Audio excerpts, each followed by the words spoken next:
Birth control bills கண்டிப்பாக நீங்கள் utilise பண்ணுறதுக்கு முன்னாடி உங்கள் டாக்டர் அணுகி உங்களுக்கு இது கரெக்டான டேப்லெட்டாக இருக்குமா, இல்லை உங்களுக்கு இது கரெக்டான கான்ட்ரசெப்டிவ் கருத்தடை ஆப்ஷனாக இருக்குமா அப்படின்றத நீங்கள் டிஸ்கஸ் பண்ண வேண்டியது அவசியம். காண்டம்ஸ் அண்ட் பேரியர் மெத்தட்ஸோடைய சக்ஸஸ் ரேட் கொஞ்சம் கம்மி. பட் இதை தாண்டி 100% நம்ம எதையுமே சொல்ல முடியாது. லைக் சில நாட்கள் வந்து மாதவிடாய், அதாவது முதல் நாள்லேருந்து 8வது நாள், திரும்ப வந்து ஒரு 20வது நாள்லேருந்து 30வது நாள் வரைக்கும் சேஃப் பீரியட்னு சொல்கிறாங்களே, ஸோ அந்த டைமில் கான்டாக்டில் இருந்தால் அப்போ கன்சீவ் ஆக முடியாதா? கண்டிப்பாக. புல் அவுட் மெத்தட், அதாவது ஆணுறுப்பு பெண்ணுறுப்புக்குள்ளேருந்து குயிக்காக நம்ம எடுத்துட்டோம் எஜாக்குலேட் ஆகிறதுக்கு முன்னாடியே, அதனால ப்ரெக்னன்சி அவாய்ட் பண்ண முடியுமா அப்படின்னு பார்த்தா அதுவுமே ஒரு கரெக்டான டெக்னிக் கிடையாது. பெண்கள் பெரும்பாலும் ஒரு செக்ஷுவல் சாட்டிஸ்ஃபேக்ஷனுக்குள்ளே வரதே கிடையாது. ஸோ 70% பெண்களுக்கு ஒரு முறை கூட செக்ஷுவல் சாட்டிஸ்ஃபேக்ஷன் அல்லது உச்சக்கட்டத்தை அடைந்தது இல்லை அப்படின்றது தான் ஆய்வுகள் சொல்லுது.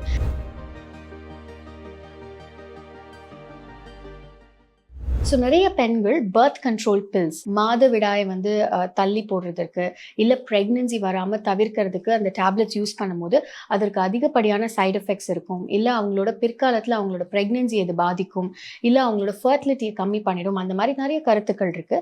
ஸோ அந்த மாதிரி விஷயங்கள்ல நம்ம பார்க்கும்போது இந்த பர்த் கண்ட்ரோல் பில்ஸுக்கு ரொம்ப மைல்டான சைடு எஃபெக்ட்ஸ் தான் இருக்குது. இந்த டேப்லெட்ஸை நீங்கள் கரெக்டாக யூஸ் பண்ணீங்க அப்படின்னா இதில் 2 ஹார்மோன் இருக்குது. ஒன்று வந்து ஈஸ்ட்ரோஜன் அப்படின்ற ஹார்மோன், இன்னொன்று ப்ரொஜெஸ்ட்ரான் அப்படின்ற ஹார்மோன். சில பர்த் கண்ட்ரோல் பில்ஸ் நம்ம வந்து ரெகுலரா யூஸ் பண்ற மாதிரி இருக்கும், 21 நாட்கள் யூஸ் பண்ற மாதிரி இருக்கும். இந்த பில்ஸை மறக்காம யூட்டிலைஸ் பண்ணீங்கன்னா மட்டும்தான், ஒரு நாள் கூட மிஸ் பண்ணாம கரெக்டான டைமிங்ஸ்ல எடுத்தீங்கன்னா மட்டும்தான் அது ரொம்ப எஃபெக்டிவா இருக்கும். இதனுடைய சைடு எஃபெக்ட்ஸ் அப்படின்னு பார்த்தோம்னா கொஞ்சம் உடல் உப்புசமா இருக்க மாதிரி இருக்கிறது, சில நேரங்கள் கிடினஸ் இருக்கிறது, இல்லை சில பெண்களுக்கு வந்து பீரியட் அடுத்த மாதம் வரும்பொழுது கொஞ்சம் ஹெவியர் ஆகும், இல்லை கொஞ்சம் பெயின் இருக்க மாதிரி இருக்கிறதுக்கான வாய்ப்புகள் இருக்கு. அதே மாதிரி கிராம்ஸ்ன்னு சொல்லுவோம், அதாவது அடி வயிற்றுல ஒரு லைட் ஒரு வலியோ ஒரு டிஸ்கம்ஃபர்ட்டோ இருக்கலாம். சில பெண்களுக்கு நாசியா, அதாவது வாமிட் வர மாதிரியான சென்சேஷன், இல்லை வாமிட் வர்றதுக்கான சான்சஸ் இருக்கு. இதுதான் யூஸ்வலா இருக்கிற சைடு எஃபெக்ட்ஸ். இதே மாதிரி ப்ரொஜெஸ்ட்ரான் மட்டும் இருக்கிற சில பர்த் கண்ட்ரோல் பில்ஸும் இருக்கு. ஸோ இந்த பில்ஸ்ல இன்னுமே கொஞ்சம் சைடு எஃபெக்ட்ஸ் கம்மின்னு தான் சொல்லணும்.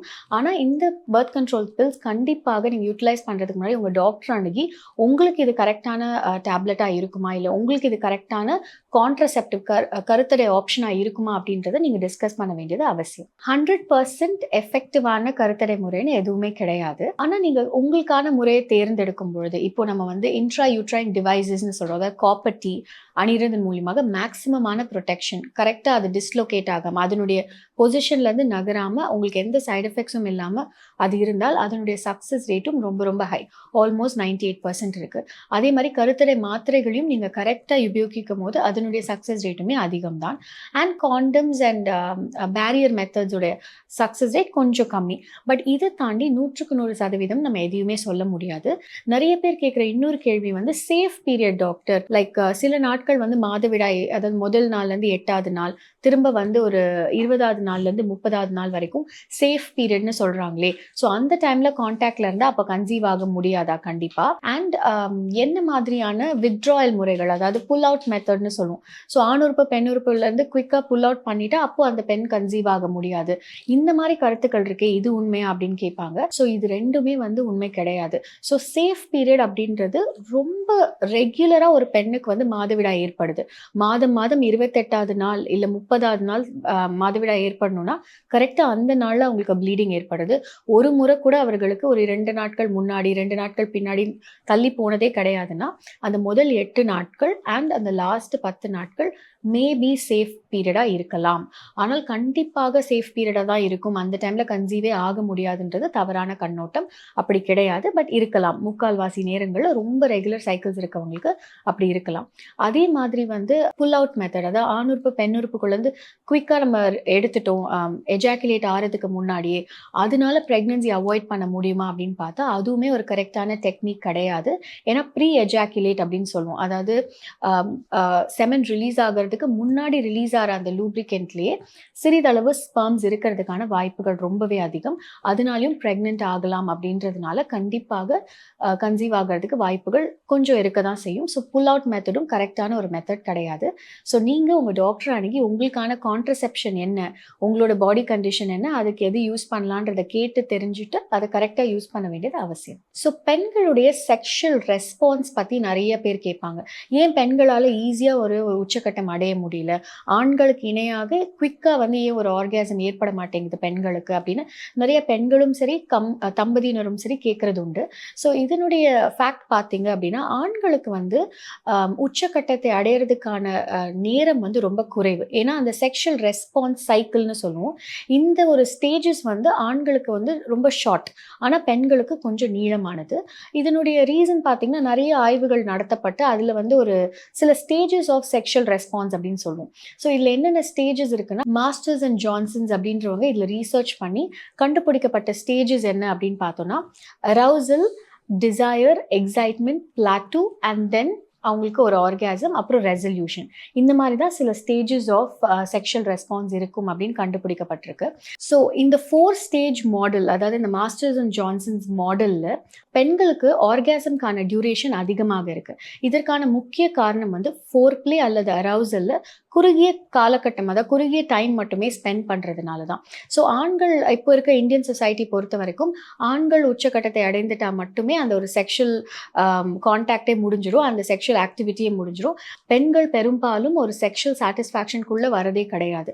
ஸோ 70% பெண்களுக்கு ஒரு முறை கூட செக்ஷுவல் சாட்டிஸ்ஃபேக்ஷன் அல்லது உச்சக்கட்டத்தை அடைந்தது இல்லை அப்படின்றது தான் ஆய்வுகள் சொல்லுது. இதனுடைய காரணம் வந்து கரெக்டான கம்யூனிகேஷன், கரெக்டான space and during the sexual contact ஒருத்தருக்குள்ள இருக்க அண்டர்ஸ்டாண்டிங் இது ரொம்ப கம்மியாக இருக்கிறதுனால தான் இந்த உச்சக்கட்டம் வரைக்கும் பெண்களால் ட்ராவல் பண்ண முடியல அப்படின்றது. ஸோ கரெக்டான ஃபோர்ப்ளே டெக்னிக்ஸ் இதை வந்து ஆண்களும் புரிந்து கொண்டால் அண்ட் உங்கள் பார்ட்னரோட கம்யூனிகேட் பண்ணி அவங்களோட ப்ரிஃபரன்சஸ் என்ன, அவங்களுக்கு எது ப்ரிஃபரன்ஷியலாக இருக்குது, எது அவர்களுக்கு ப்ரிஃபரன்ஷியலாக இல்லை அப்படின்றத அவங்க கரெக்டாக கண்டுபிடிச்சி அதற்கேற்ற மாதிரி அந்த அரவுசலை கொண்டு போகும் பொழுது தான் அது நீடிச்சு அது ஆர்காசம் வரைக்கும் ரீச் ஆக முடியும். ஸோ அப்போ தான் பெண்களால் உச்சக்கட்டத்தை அடைய முடியும். இல்லை அப்படின்னா அந்த ஒரு ரிஃப்ராக்டரி பீரியட் வந்து ரொம்ப ரொம்ப லாங்காக இருக்கிறதுக்கான வாய்ப்புகள் இருக்குது. ஸோ அபார்ஷன்ஸ் இல்லை மிஸ்கேரேஜஸ், இந்த மாதிரி அபார்ஷன் இல்லை மிஸ்கேரேஜ் நடந்த பிறகு எவ்வளோ நாள் கழித்து தாம்பத்தியத்தில் ஈடுபடணும், இல்லை அடுத்த ப்ரெக்னன்சிக்கு எப்போ ட்ரை பண்ணணும் அப்படின்றது நிறைய தம்பதியினருக்கு ஒரு குழப்பம் இருக்கும்.